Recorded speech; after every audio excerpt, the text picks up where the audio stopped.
Hello friends, welcome to PK Aquapets. நான் உங்கள் Kripa. So நம்ம இன்றைக்கி என்ன பார்க்க போகிறோம் அப்படின்னா, கௌரமி பற்றின வீடியோ தான் நம்ம இன்றைக்கி பார்க்க போகிறோம். ஸோ இது வந்து நான் ஃபஸ்ட்டு பேரண்ட்ஸாக வாங்கினேன். ஸோ அக்வேரியமில் நான் சின்னதாக தான் வாங்கினேன். இப்போ பாருங்கள் ஃப்ரெண்ட்ஸ், ஓரளவுக்கு நல்லா கொஞ்சம் பெருசாக இருக்குது. அந்த பெருசு வந்து எப்படியுமே ஒரு 20-25 சென்டிமீட்டர் வரும் அப்படின்னு சொல்லி நான் நினைக்கிறேன்.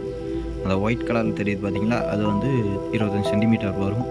இந்தாண்ட எல்லோவில் இருக்கிறது வந்து ஒரு 20 இல்லைன்னா 18 சென்டிமீட்டர் வரும் ஃப்ரெண்ட்ஸ். அண்ட் இந்த குட்டியாக இருக்குது பார்த்தீங்களா, இது வந்து இந்த 2 மீனோட குட்டி தான். இது வந்து ஒன் டைம் நான் ப்ரீட் பண்ணேன், ஆனால் எனக்கு 2 குட்டி தான் கிடச்சிது. இன்னொன்று வந்து இன்னும் கொஞ்சம் சின்னதாகவே இருக்குது, அதனால் தனியாகவே விட்டுருக்குறேன். அண்ட் இப்போ நான் இது உங்களுக்கு வீடியோவில் காமிக்கணுன்றதுக்கோசரம் ஒன்றா போட்டிருக்கேன் ஃப்ரெண்ட்ஸ். ஸோ இது எப்படி ஜென்ரல் கண்டுபிடிக்கிறது, இது எப்படி ப்ரீடிங் ஸ்டெப்ஸு, அண்ட் இது ஒன்றா விட்டால் சண்டை போடுமா என்ன, இதெல்லாமே நம்ம இன்றைக்கி டீட்டெயில் பார்ப்போம். ஸோ இது ஒன்றா விட்டிங்க அப்படின்னா கண்டிப்பாக வந்து சண்டை போடும். இது இறக்கையெல்லாம் பார்த்தீங்களா, இந்த எல்லோ கலருக்கு கிழிஞ்சிருக்கு, அந்த மாதிரி வந்து கடிச்சு வச்சிரும். இப்போ நான் இது ப்ரீடிங்க்கு ட்ரை பண்ணினேன், பட் அதனால தான் இப்போ உங்ககிட்ட காட்டுறேன். இந்த மாதிரி தான் இருக்கும். ப்ரீடிங் பண்ணும்போது இப்படி தான் வந்து இறக்கை எல்லாமே கடிச்சு வைக்கும், ஆனால் வந்து ப்ரீட் ஆகிடும் ஃப்ரெண்ட்ஸ். ஸோ இது எப்படி வந்து ப்ரீட் பண்ணணும் அப்படின்னா, நீங்கள் வந்து ஃபஸ்ட்டு மெயில் வந்து ஒரு பெரிய டப்பாவில் வந்து போட்டுருங்க. ஸோ அதில் இலை செடிகள் நிறைய வந்து வச்சிட்டிங்க அப்படின்னா அது வந்து ப்ரீடிங்க்கு செட்டப் இடம் பார்த்துரும். ஸோ அங்கே வந்து பபுள்ஸ் அது வந்து கட்டி வைக்கும். அது ஒரு 2 நாள் 3 நாளைக்கு வந்து மெயில் மட்டும் அதில் விட்டுருங்க. அது எப்போ வந்து பபுள் கட்டுதோ அப்புறமேட்டு வந்து நீங்கள் ஃபீமேல் வந்து அதில் விடலாம். ஸோ தாராளமாக வந்து உங்களுக்கு ப்ரீடிங் ஆகும், எந்த பிரச்சனையுமே வராது. இப்போ இது வந்து ஜெண்டர் எப்படி கண்டுபிடிக்கிறது அப்படின்னா, மெயிலுக்கு வந்து பார்த்திங்கன்னா மேலே இருக்க அந்த ஃபின் மாதிரி இருக்குது பாருங்கள், இந்த முதுகுக்கிட்ட இருக்கும், அது வந்து ஷார்ப்பாக வரும். கூராக இருந்துச்சு அப்படின்னா அது வந்து மெயிலு. ஸோ அது வந்து ரவுண்டடாக முடிஞ்சது அப்படின்னா வந்து ஃபீமேலு. ஸோ இந்த குட்டியை பார்த்திங்கன்னா இப்போ இது ஃபீமேல் தான் அப்படின்னு சொல்லி நான் சொல்லுவேன். ஏன்னா அதனுடைய மேலே முதுகுக்கிட்ட இருக்கிறது பார்த்திங்கன்னா அது ரவுண்டடாக இருக்கும், அதுவும் ஃபீமேலு. இங்கே எல்லோ கலரில் இருக்கிறது இதுவுமே வந்து ஃபீமேல் தான். ஸோ இந்த ஆப்ஷன் வச்சு நீங்கள் வந்து கண்டுபிடிச்சிக்கலாம். அண்டு தென் இது வந்து நீங்கள் வாங்கிட்டு வந்த உடனே வந்து டேங்கில் போடக்கூடாது, தனித்தனியாக தான் பிரித்து வைக்கணும். நீங்கள் ப்ரீட் பண்ணுறீங்க அப்படின்னா இது தனியாக தான் பிரிக்கணும்.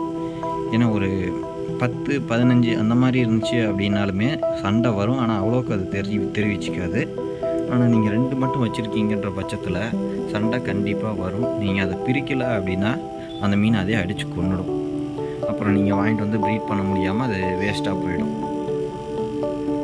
ஸோ கௌரமி பொறுத்த வரைக்கும் இதுதான் ஃப்ரெண்ட்ஸ். நீங்கள் வந்து பிளான்ட் டேங்கு அண்டு பாசி இதெல்லாம் இருக்கிற டேங்க்கில் விட்டீங்க அப்படின்னா அது இன்னமுமே ஹாப்பியாகவும் இருக்கும், பார்க்குறதுக்கும் நல்லா இருக்கும்.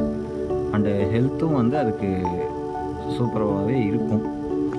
நீங்கள் பெல்லட்ஸு அந்த மாதிரி போட முடியாத சமயத்தில் இல்லை நீங்கள் வெளியில் போகிறீங்க அப்படின்னா அது வந்து பாசியே சாப்பிட்டுட்டு அது உயிரோடு இருந்துக்கும், எந்த பிரச்சனையுமே இல்லை. அதே நீங்கள் வெறும் கண்ணாடி டேங்கில் மட்டும்தான் வச்சுருக்கிறீங்க, எந்த பாசியுமே இல்லை அப்படிங்கிற பட்சத்தில் நீங்கள் அது கூட இருந்தே ஆகணும். இல்லைன்னா அது சாப்பாடு இல்லை அப்படின்னா அது கொஞ்சம் கொஞ்சமாக உடம்பு இளைக்க ஆரம்பிச்சிடும். அப்புறம் ஒரு கட்டத்துக்கு மேலே அது இறந்து போயிடும். நீங்கள் ஊருக்கு போகிறீங்க அப்படின்னா அந்த நேரத்தில் நீங்கள் பாசி இருக்க டப்பில் வந்து விட்டுட்டு போயிடுங்க. வீட்டுக்குள்ளே அழகுக்கு வச்சுருந்தீங்க அப்படின்னா அந்த சமயம் எடுத்து வெளியில் விட்டு அது மேலே எதாவது வச்சு மூடிட்டு போயிடுங்க. இல்லைன்னா பூனை கீழே வந்துச்சுன்னா அது பிடிச்சி சாப்பிட்றதுக்கு வாய்ப்பு இருக்குது. அவ்வளோதான் ஃப்ரெண்ட்ஸ். அண்டு குட்டியை பொறுத்த வரைக்கும் அது ப்ரீட் ஆகி எக் வச்சு ஃப்ரைஸ் எல்லாம் வெளியில் வந்ததுக்கப்புறமா வந்து மெயில் மட்டும்தான் அதை பார்த்துக்கும். அது எக்கு வச்சதுக்கப்புறமா நீங்கள் வந்து ஃபீமேலை தனியாக பிரிச்சிடணும். ஸோ அது குட்டி வர வரைக்குமே நீங்கள் ஃபீமேல் அதிலே விட்டுருந்தீங்க அப்படின்னா அந்த எக்ஸ் எல்லாம் அதுவே சாப்பிட்ரும். ஸோ எக் வச்சதுக்கப்புறமா ஃபீமேல் நீங்கள் பிரிச்சிடலாம். அண்டு மெயில் நீங்கள் பிரிக்கக்கூடாது, மெயில் வந்து அதிலே தான் இருக்கும். அந்த எக்ஸ் எல்லாமே அதை பார்த்து அதே கேர் பண்ணி அது குட்டிகளை ஓரளவுக்கு ஸ்டேஜுக்கு கொண்டுட்டு வந்துடும். இந்த பீட்டா ப்ரீடிங் பண்ணியிருப்பீங்கள்ல, நீங்கள் பண்ணியிருக்க மாட்டீங்கன்னு நினைக்கிறேன். ஸோ பீட்டாவை பற்றி நான் சொல்கிறேன். பீட்டாவும் இதே மாதிரி தான் ஃப்ரெண்ட்ஸ். ஸோ ஃபீமேல் வந்து எக் வச்சதுக்கப்புறமா நம்ம பிரிச்சுருவோம். அதை எக்லேருந்து குட்டி வளர்கிற வரைக்குமே மெயில் தான் கூட இருந்து பார்த்துக்கும். அதே மாதிரி தான் கௌராமிக்கும் ஸ்டெப்ஸ் இருக்கும் ஃப்ரெண்ட்ஸ். ஸோ ப்ரீடிங் வந்து பீட்டா எப்படி பண்ணுறீங்களோ அதே மாதிரி தான் கௌராமி. அண்டு பீட்டாவில் வந்து ஃபீமேல் தனியாகவும் மெயில் தனியாகவும் பார்த்துக்கிற மாதிரி வைப்போம். ஆனால் இதில் வந்து அப்படி இல்லை. மெயில் வந்து தனியாக ஒரு டப்பில் இருக்கும். ஒரு 2 டேஸ்க்கு அப்புறமா தான் வந்து ஃபீமேல் விடுவோம்.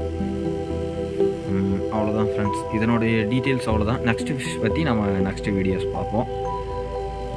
அண்ட் பாய்.